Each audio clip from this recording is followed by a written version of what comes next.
Can I say it's going to be a real ass kicker?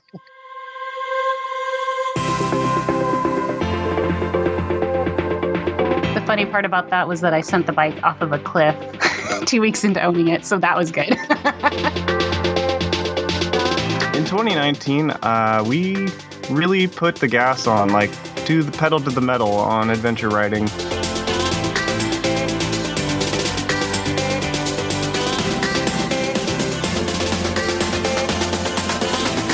Hey guys, welcome back to the Motorcycle Adventures Podcast, and today we've got not one, but two great guests. Both Kris and Nathan Fant are joining us, and if you want to follow them on Instagram, at FreeSpiritPixie and at For the Love of Knobs. And Nathan also has a cool YouTube channel, which is titled For the Love of Knobs. So both of these individuals, a great resource for any of your adventure riding, gear, backcountry discovery route questions. So make sure you give them a follow and reach out to them if you have any questions.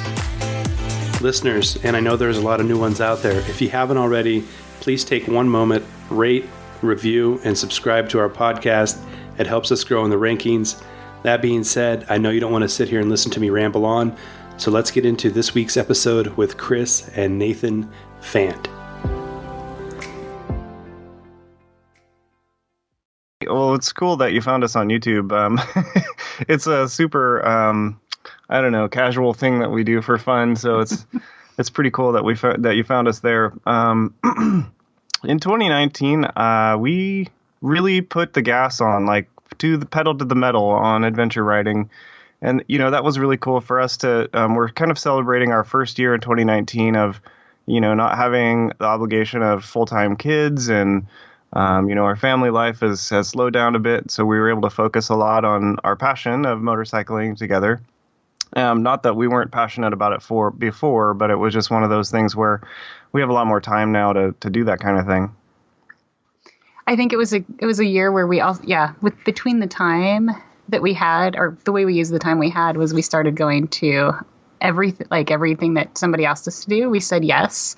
So when I was asked to come down to California and help ADV women teach, I was like, sure. Mm-hmm. That's just a weekend trip, right? Yeah, there's so much stuff that we do that doesn't make it on YouTube, which is, it is what it is. But we're going to focus, I think, this year on more about getting video from kind of everything we're doing. That way we have at least some kind of documentation of it. Okay, and Kris, things really changed for you last year too, right? You started out riding a Suzuki DR, and then ultimately now you're on a 690, which I need to talk to you about because my girlfriend's been watching you ride the 690 in videos, and she thinks she needs a 690 now, but we just got her a 250. Ah, brilliant. Yeah, last year was a big year for me. I think I've been really challenged riding off-road because I have a lot of fear. And so getting to the point where I was going to conquer the Cabder took a lot of effort. And the big thing that happened on the Cabder, or the California BDR, was that I made it through some of the hard sections, and I felt more and more confident and more comfortable. And then we realized I was outriding the suspension on my DR 650. So as I realized that, I was having to kind of hold back and not hit things as hard as I wanted to, which is weird for me to say as somebody who's had a lot of fear and been really challenged learning to ride.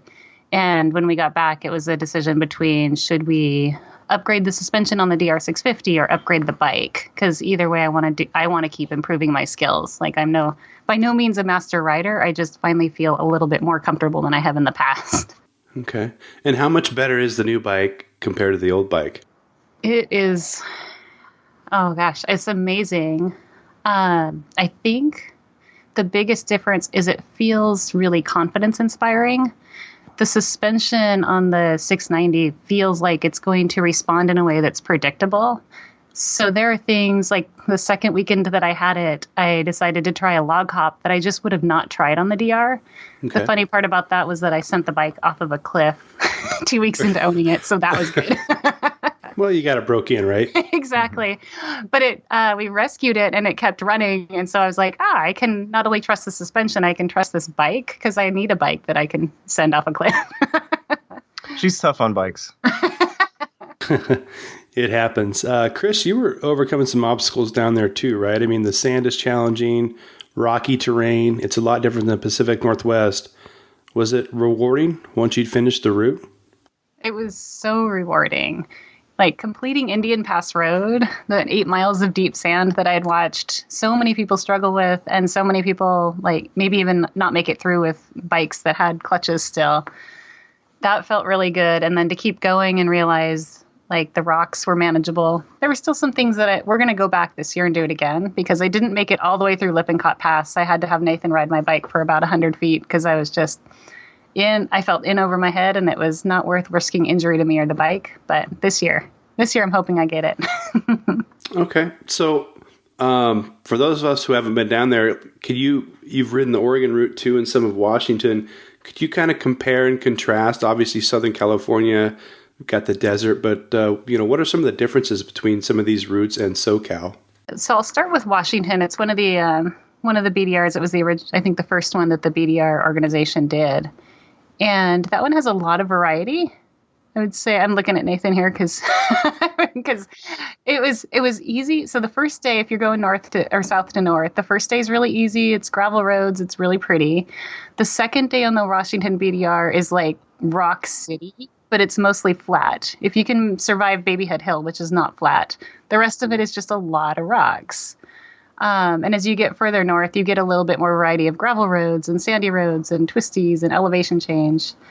The Oregon BDR is its own category because it's actually not one of the backcountry discovery routes. We can talk more about that piece. Yeah. But the difference between the Washington and California, if I was just to compare those two, is that California, I think, steps it up.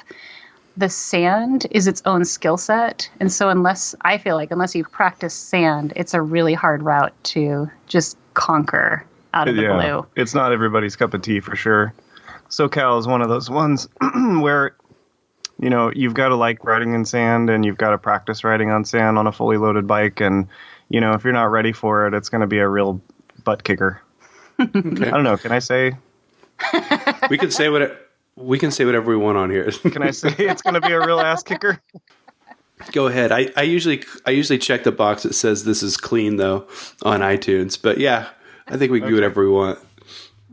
I think ass kicker will slide. But you guys are going to go back down this year, right? Yeah, actually, a little over a month. We're headed down to do it again. We wanted to give a chance to have a couple of other friends that didn't get to finish it. I don't know if you've seen Amanda's video. She's got a channel, As the Magpie Flies. Yeah. She did a series. Yeah. She did it, which is a great channel. She's amazing. Actually, totally the inspiration for my YouTube channel. Amanda's one of my good friends, and I just love her to death. But she did a series on the Southern California BDR. I think she called it Falling Short. And Matt and Carl got to go on that one. And I kind of, Amanda didn't express that she wasn't that interested in trying it again. So I invited Carl and Matt again to do it with us because we had so much fun that first time. I wanted to show them the route. And I don't think Carl's going to make it this time, but it'll be cool to have Matt there and a couple other friends. Yeah, I think I've been following Amanda on Instagram for a few years. Why wasn't she able to finish out the ride the first time around? She burned out her clutch on Indian Pass Road. Okay. Yeah. Okay. This SoCal BDR could be hard on bikes, it sounds like. Yeah. Probably should rewind a little bit. I want to know, when and what got you guys into adventure and off-road riding ultimately? Well, should I start? Go for it. I was actually thinking about this. I was up at 3 a.m. this morning. I'm not feeling great, but I'm you and me I'm both. Yeah, I'm sticking with it. But I was thinking about this one, and for me, it really started. I grew up on a farm, and we were pretty poor, and I kept having this reoccurring dream as I was growing up. I was dreaming about finding a dirt bike in the field, or sometimes it would move it around. And I would find a dirt bike like in the bushes, or it would be like underneath the mobile home that I grew up in. And I kept having this dream, and it was almost like motorcycles were calling to me. And it wasn't until I was 16 years old that I actually rode a motorcycle for the first time. My buddy invited me over to his house, and I rode his like clapped out YZ80 up a gravel road. And we ended up actually racing. He had his dad had a Chevy S10. and he was in the S10 and I was on the YZ80, totally no gear on. It's just really unsafe. And I'm ripping up this road and I come in too hot into a turn and I slide off the road and I land in a bush and I'm totally fine. But I realized on the way home after that I just, motorcycles were, for me, they were so fast, they could accelerate, and they were so much faster than cars and more agile, and I absolutely was in love with it. And it wasn't until I was like 25, I think it was, when I got my first bike. So for me, I kind of went all in. I got a Ninja 250, which was my first street motorcycle, and then I bought a YZ250 dirt bike that I still have today, and it's an awesome bike. Yeah, those are great bikes. How about you, Kris? What got you into adventure riding? I always dreamed of riding growing up, and I think it was I didn't have dreams like Nathan did at night. It was more daydreams. And I think it was the movies I grew up watching, like The Karate Kid and The Lost Boys, and watching the motorcycles in those movies, and they just looked like so much fun. But I felt like I had very loving and protective parents that would not have heard of anything like getting on a motorcycle. I still have loving and protective parents who probably try not to listen to any of this stuff. Your mom especially. Yes. And so I had my daughter when I was 20 and thought, kind of growing up with that sense that motorcycles are probably really unsafe, figured I wouldn't ride until she was at least in college, because that way she could take care of herself. But somewhere in between her being born and her going to college, I met Nathan. And our first date, I got on the back of his bike, and that was like it. I was like, this isn't waiting anymore. Actually, I think it was him who said, like, why are you waiting? And I'm like, oh yeah, she's 13. She's not in a car seat anymore. Because, I was driving kids around in car seats for all those years. So yeah, it was not very long before I had a Ninja 250 and a dirt bike. Yep. And was completely hooked. It's a good recipe for starting riding. It is. The Ninja 250 and the white. Okay. Yeah. Can't argue with that. I mean, my dirt bike was not a YZ250. It was actually like a kid's bike, a CRF 80 or 90 or something. Yeah. Okay. And I'm assuming Nathan helped you get the right gear and all that. You weren't out there racing S10s and running off the road or anything, correct? No, he was a lot safer about it, but I still managed to hurt myself right away. So, because I have no natural ability. Her first trail, the bike landed on her knee and tore her ACL and Oh my gosh. Yeah. And I would not give up riding. So the doctor I met with was like, you're probably in that category where you can go either way. You could get the surgery or not. And I was like, I'm not, because then I'd have to take a break from learning this motorcycle thing. Wow, I messed up my knee snowboarding a few years ago, and I was racing the off-road series here in Oregon. I was really committed to it, and I went out for a race like 2 weeks after, and just you don't really realize it, but it just like maybe it's the G-force or whatever, when you accelerate on the bike would, that would kind of move my knee around, and it would make it hurt so bad because it was unstable. I couldn't believe it. So after that, I got a brace and took it easy for a while. But yeah, it's a tough way. That's a tough introduction. So hats off to you for sticking with it. We both wear knee braces now, so yeah, I learned from her mistake.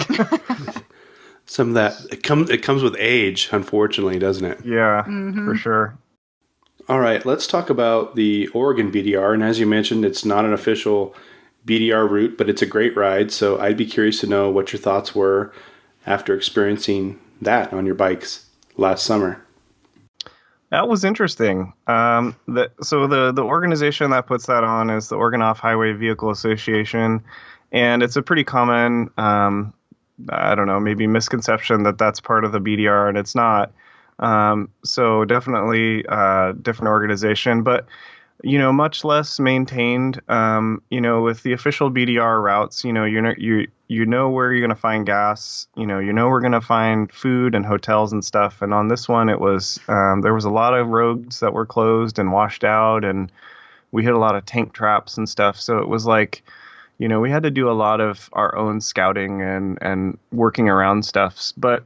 And at the same time, it was, we were riding adventure bikes, in some of the most beautiful country there is. So it was a really fun time, but also it took a lot more time because of all the route finding that we had to do. And it was really interesting because when we started that route, we actually went north to south on that one. And our first day, we were like talking about how California was really good preparation for Oregon. No, what was it? Yeah, no, Oregon would be really good preparation for Oregon. California. I can't say it right. Sorry. Oregon would be really good preparation for California because there was some sand and there was some rocks, but it wasn't overwhelming. And by day 3, we were like, oh no, California was good preparation for Oregon because there were so many rocks. Yeah, it was about 60 miles straight of baby heads. As you get into like the central portion of the state, it's it turns into a 2-track that kind of goes through a bunch of farmer fields and stuff, and it's just solid rocks. It's solid, like embedded baby heads for literally 60 miles. Yeah, so that section's really tough. The endurance that you have to have, mentally and physically and emotionally to get through that part is pretty tough. It runs a little bit different than I think most people would expect. I think most people would anticipate that would kind of shadow the Cascade Range. That'd probably be a little bit better. But there's some pretty amazing things to see in the eastern part of the state, too. Like Sumter, for instance, the little town of Ukiah. I like those little spots out there. And that kind of adheres to the BDR model, where you visit a lot of small towns and communities, too. Yeah, and I think it was, a natural progression for the BDR. I can see it, really the goal of that whole thing was to get to see what the BDR team originally was inspired by, because that Oregon route was what formed the BDR organization. There were a bunch of friends, and I don't know the exact stories, but I know there were a few friends that rode that, and that's where the actual Backcountry Discovery Routes organization came from. And so you can see some pieces of like the recipe of the BDR and how that works. The small towns, the remoteness is really important to the BDR. The beautiful sights that you get to see, and then keeping it 2-track is important to the BDR as well, so that other vehicles can use it too. Yeah. If I could jump back to YouTube a little bit, we've got a lot of people wanting to create channels or wanting to generate content for social media. So I wanted to ask you a few questions. First of all, what got you guys kind of into, creating that kind of content? It seems to be probably the hardest to create, if you look at just Facebook or Instagram. Yeah. So creating YouTube content, like you said, is really difficult. Like I said earlier, it was really Amanda that inspired me to start a YouTube channel. I was watching her do her thing, her travel videos, and I was really inspired by Amanda's channel. And, having that inspiration just brought it together. It's been sort of a loose thing for us. We haven't really put a lot of thought and energy into like where the channel's going, but the original start was, we want to film some of our travels together so that we can like have that record of documentation of the stuff that we get to do. So really, like, selfishly, it's kind of a channel for us. And if other people enjoy it, that's great. And if not, then, I guess we have a record of what we're doing. Yeah. Yeah. I think it really started almost like a video diary and a little bit of a chance to connect with friends or family who might not be with us on our adventures. And I think it's grown some, though. Like, we may not have a big plan of where it's going. And I say we, but it started as Nathan's channel, so I try to be respectful of that, too. It's more or less my channel. Yeah. Still. Yeah. But I think there is a piece where people do give us feedback that they find parts of it really helpful or inspirational. Like, some people find it helpful to see the BDR routes before they go on them. And then also I do get the feedback from newer writers. Like, I've told Nathan, you can put all my crashes on there as long as you show one success. And I get feedback from people that it's really helpful to see the struggle. And so I'm happy to let Nathan continue doing that. Usually I just point the camera at her and something silly happens. It's true. Oh, that hurts. I would imagine you guys get questions from writers about, things that you bring, like you talked about the routes and things like that. So it's probably another nice means for interacting with writers too. Yeah, I think that, as much as we can connect with people as possible, I think that's also part of the goal. Whether that be through Facebook, Instagram, YouTube, I think it's important to me to make friends and to make connections and also inspire people to ride. I kind of see it as part of our ambassadorships that we're a part of. Kris is a Revit women's team member, and she's thinking about being a BDR ambassador. I think it's part of just being a good ambassador to motorcycles, especially, adventure motorcycles, which is what we love doing. Yes. Good stuff. Do you guys find that the people who view your videos who don't ride develop a greater understanding and appreciation for what you're ultimately passionate about? I think they do. I think they at least have a better understanding of what it is I get out of it. Because I would say it's probably more my family members who view it and wouldn't have been participating in riding. I think Nathan's family's got more of that in there.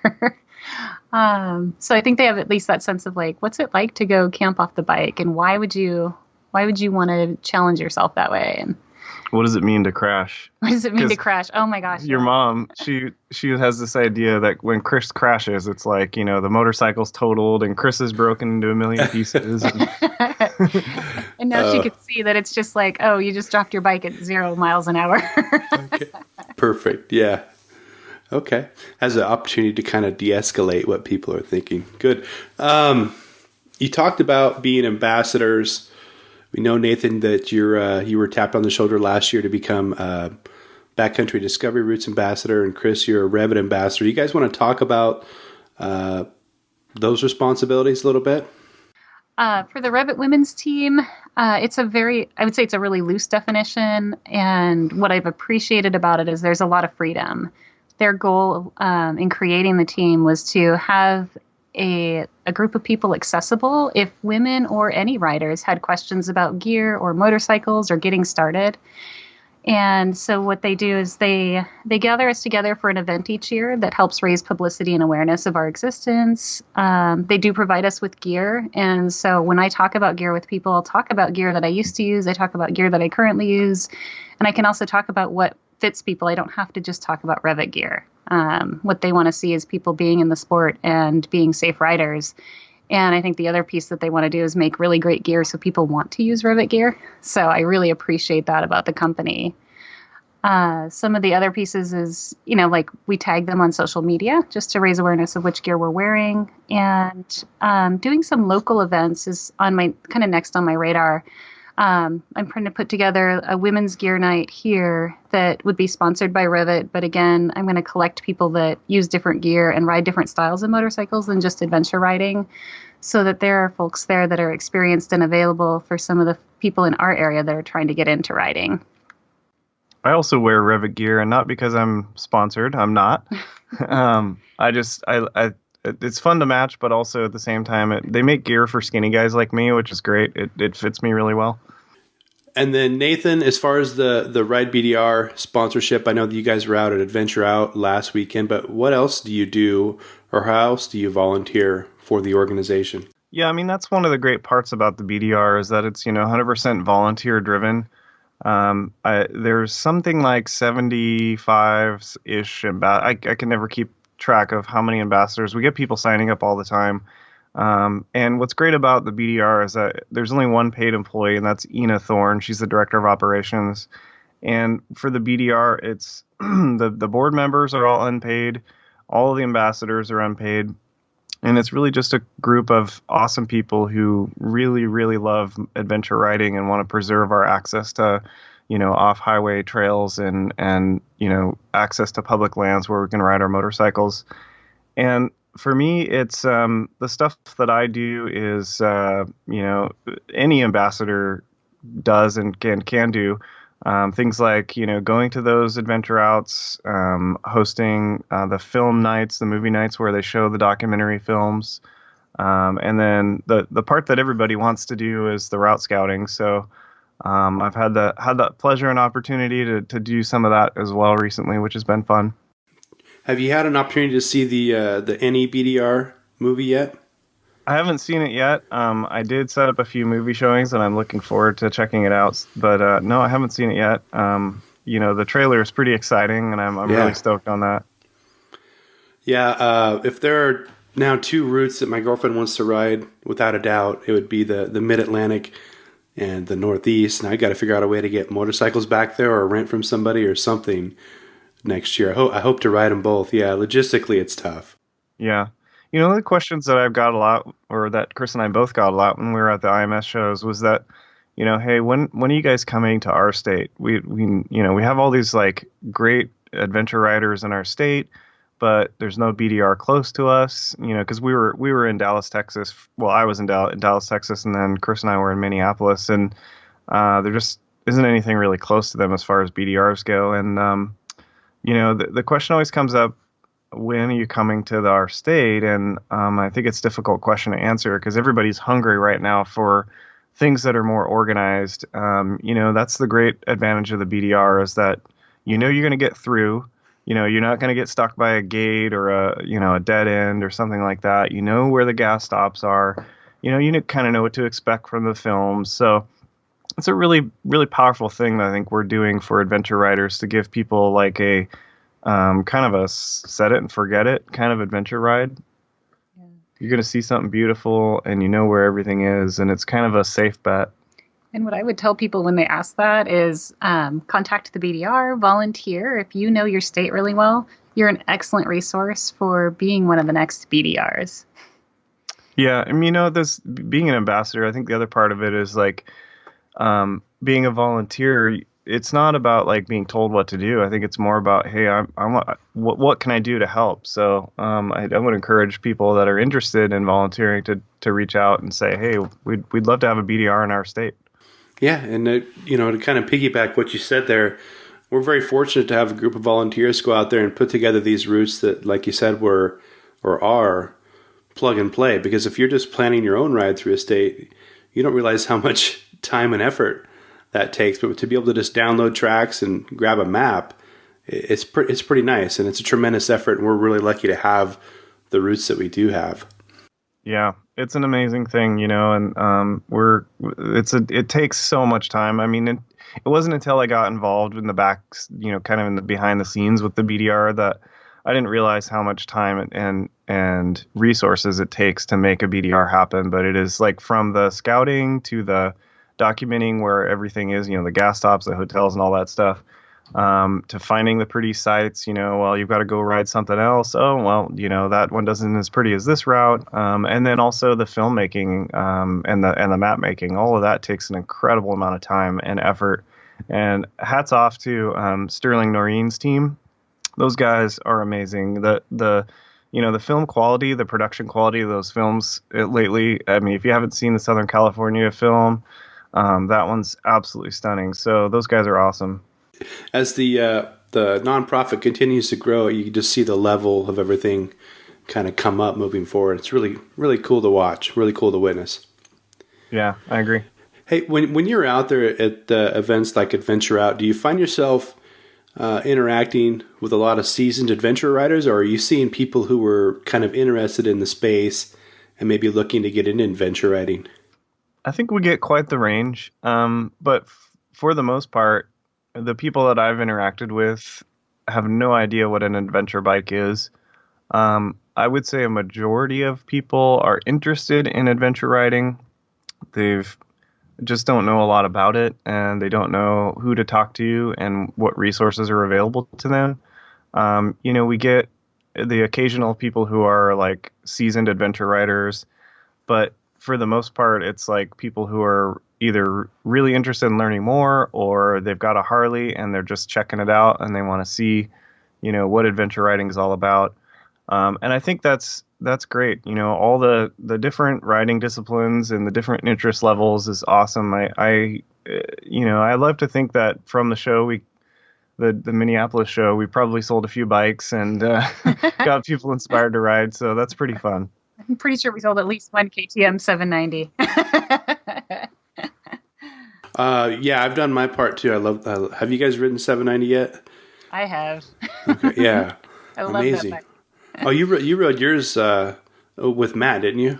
I did, yeah. Okay. Yeah, you like double whammy. You got to ride that bike up there. That's amazing. Yeah. Lucky duck. Lucky that. Yeah, that's one of the upsides to being an ambassador sometimes, right? Exactly. On to my...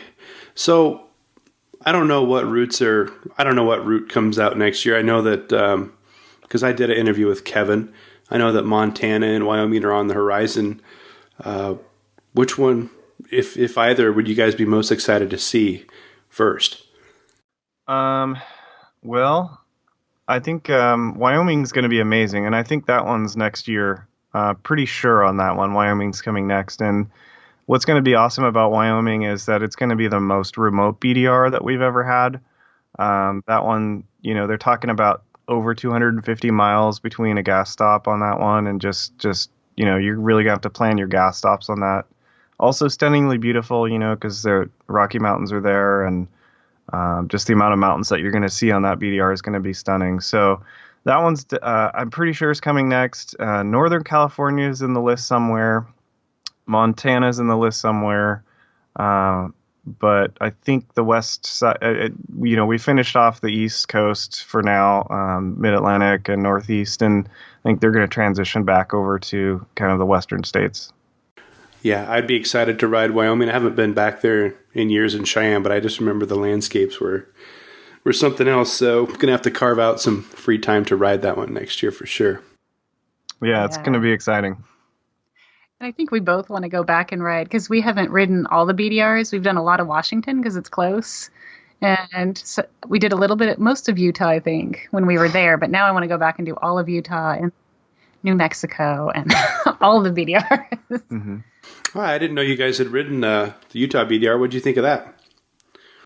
It was amazing. In fact, I think Utah is my favorite state to ride adventure motorcycles in. It's, the sights that you get to see there, the rock formations and, the cool canyons, slot canyons, and just all the cool stuff you get to see there with the rocks. And you can ride anywhere in Utah. Like, you don't, it's not like here where it's like a gravel Forest Service road or street, there. It's like you can just pretty much ride your bike anywhere. The rocks are the trails. Yeah. And the national parks have trails. Yeah. Yeah. Yeah, that's incredible. So Utah is one of our favorite states. We, that's actually, was it our second anniversary ride? Probably third. Third anniversary ride. We, Kris has an interesting story about a bike that she bought. Her first dual sport was an XT225, and she ended up outgrowing it and then selling that and then buying a BMW, and then the BMW didn't work out. And so we got on Craigslist a week before we left for our Utah trip, and we found that exact XT225 that she had, her first dual sport. So we ended up buying that and taking that to Utah. You bought it back? The same one? We bought it back. Oh my gosh. That's great. It was a great bike. The XT225, it's a good trail bike. It's not great because we did 4,500 miles in 14 days on that trip, and a lot of that was highway, and the highway speeds are really high in Utah. I think they're like 85 miles an hour up there, and that bike doesn't have a chance in heck of doing 85. Except when it did and tried to kill me, but that's a different story. So we got back from the trip after she had a really exciting incident on that bike, and that's when she got her DR. Yep. I was going to say, these BDRs are expensive because every time I do a BDR, I need a different bike. Yeah, I like that idea, actually. I think I could live with that. Just start out fresh. I may have to hit you guys up. I was going to ride New Mexico in May, and then I thought, well, I don't have a ton of time, but I could possibly start in Arizona and then ride through Utah and maybe do 2 for 1 in the same time frame. So we'll see. Yeah, Schaefer switchbacks, big highlight for us, the Schaefer Trail. Yeah, which isn't on the BDR. It's not on the Utah BDR, so that's why we didn't ride the whole Utah BDR. We wanted to see some certain things, and then the White Rim Trail also, like, a must. You got to do that one. Speaking of routes, we won't talk about where I'm going to go, but this year, aside from SoCal, are you guys headed out to any other routes, or you got stuff planned out in mind? Yeah, we've got, I think the invite is still out there. That I think we're going to do some Northern California BDR rather scouting. So that route needs to get finalized. What else are we doing? We are going to go to the BDR fundraiser in Georgia, which I'm super excited about since neither of us have ever been to the East Coast. So why not go to the East Coast and ride adventure motorcycles? It'll be short. We'll just be in the Georgia area, so we're not going to hop up and do the Northeast BDR, which sounds really tempting. That sounds like a good idea. I'm going to pay for all those new bikes that you're buying. Yeah, one for every route. That's right. Okay. Yeah, I wonder what the riding is like in Georgia. I know that, like Yamaha, for instance, recently relocated out of Southern California to there. There's quite a bit going on there. I wonder what that's like for adventure riding and just dirt bike riding in general. Yeah, I know it's an area where people do a lot. There's a lot of OHV in the area that we're having the fundraiser, but I think this fundraiser is extra special from an ambassador perspective. It's BDR is celebrating their 10 years of doing it. They've got 10 routes, obviously, simple math there. 10,000 miles of adventure, so that's pretty cool. And then, this is going to be like a big meetup for all the ambassadors because they're really trying to push. In the past, it's been a lot of the board members doing a lot of the BDR films and, a lot of the appearances for BDR. And that's great. They're super stoked on it. I love having a set of board members that are way into the BDR. But along those lines, this year, I think they're going to focus a little bit more on the ambassadors and celebrating those ambassadors and, bringing those folks more into the films. Did you say there's going to be 10,000 mile routes? Okay. So what I meant by that was currently there's 10 routes. The BDR has 10 routes, and I'll put those routes all together, and it's 10,000 miles of adventure riding. I never thought about it like that. That's pretty impressive. It is, and it keeps growing each year, so it's pretty awesome. A couple more things here before I let you guys go, kind of to jump off of that. If there's one place or route you could ride in the world right now, where would you guys go? I think just kind of like wherever our front tires would take us. Yes. We've had this long-standing dream of riding, Alaska to Tierra del Fuego. Living off of our bikes and selling everything is kind of a big dream that may or may not happen someday. But I would love to become a motorcycle nomad. That would be an awesome lifestyle. I think we go back and forth between that and really loving sort of this having roots and volunteering in the community. So we talk about doing like flying to Vietnam and buying little bikes and riding all over Vietnam. And I don't know. We'll see what the future brings. Because last year I was like, oh my gosh, Oregon is an amazing state. Why do we go to all these other places? We could just ride all of Oregon every day. So hard to say. Yeah, every time you go somewhere else and you come back, you reminded, Oregon, not so bad, pretty good and really diverse. We've got a lot of different terrain and landscapes here.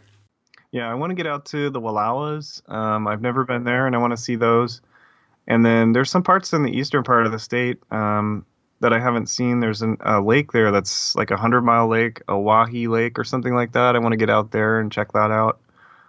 So I feel like even though we've seen a lot of Oregon, I haven't seen it all. Yeah, it's tough to get it all. I backpacked in the Wallowas, I think 3 times, about a week at a time. Most beautiful place I've ever been every time. It's amazing. I think it's called, or it's referred to as the Little Alps because of the granite and the mountains in there. They're so white. The lakes are so blue. It's a really beautiful area. As far as the Wahi Lake, I'll have to check that out. I'm going to actually go to I think French Glen tomorrow and maybe the Alvord Desert and check some of that stuff out. So maybe I'll run into that lake too. If I do, I'll tag in a post on Instagram. Okay, that'll be awesome. Last thing from me, advice for couples riding together, because you guys aren't the first couple that I've interviewed. I've heard stories of headsets getting shut off and all sorts of stuff. So you guys have any advice for someone like me who's riding with my girlfriend or anybody else? Oh my gosh, I feel like we've learned the hard way how to do it. Everybody's different. Yeah. Different things work for different people, but for us, getting started, I taught Kris how to ride, and that was probably a big mistake. We recommend people take a class together as a couple. So I could save you a whole lot of grief and tell you don't teach your partner how to ride. What else, Kris? And I think one of the things that research shows is that for couples, like you need 5 positive interactions for every negative one to keep the relationship happy and in balance. And so it's something to really pay attention to, because if things go south and you're trying to ride together and there's different skill levels, then finding ways to have those really warm, really authentic, positive interactions helps get the relationship back, I think, is keep it on track and keep it safe and secure for both people. Mm-hmm. We've had some knockdown, drag out fights on the trail before. Yeah, but it's been really good. Like we always say, we don't recommend it. And at the same time, we'll talk about how we think us learning to ride as a couple has improved our communication and brought us so close together. Because when you're on the bike, it's really vulnerable. It's really authentic. It's really real. Like there's no hiding the emotions. There's no retreating to another room. Like you're in the middle of the wilderness and either one person's riding 2 bikes back to home or the truck, or you're going to figure it out, which we've talked about. Yeah, you have to get out there and work as a team, right? Exactly. Yeah. Okay. Last thing for me before I let you guys go, any sponsors or anything like that you guys want to plug before we get out of here? Well, I think we've done a good job of talking about the BDR. Yeah, BDR. And we definitely, I appreciate Revit and what they're doing to support riders. And I really appreciate also Giant Loop has been really supportive. Oh, yeah. Yeah, they've been a great resource for us. Yeah. You know.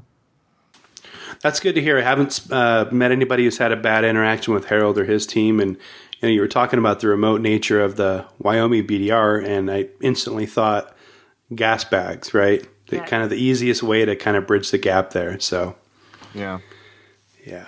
Okay, guys. I love what they do. Yep. Yeah. All right. Anything else I'm missing? I think that's it. I don't think so, John. Thank you so much for having us on the show.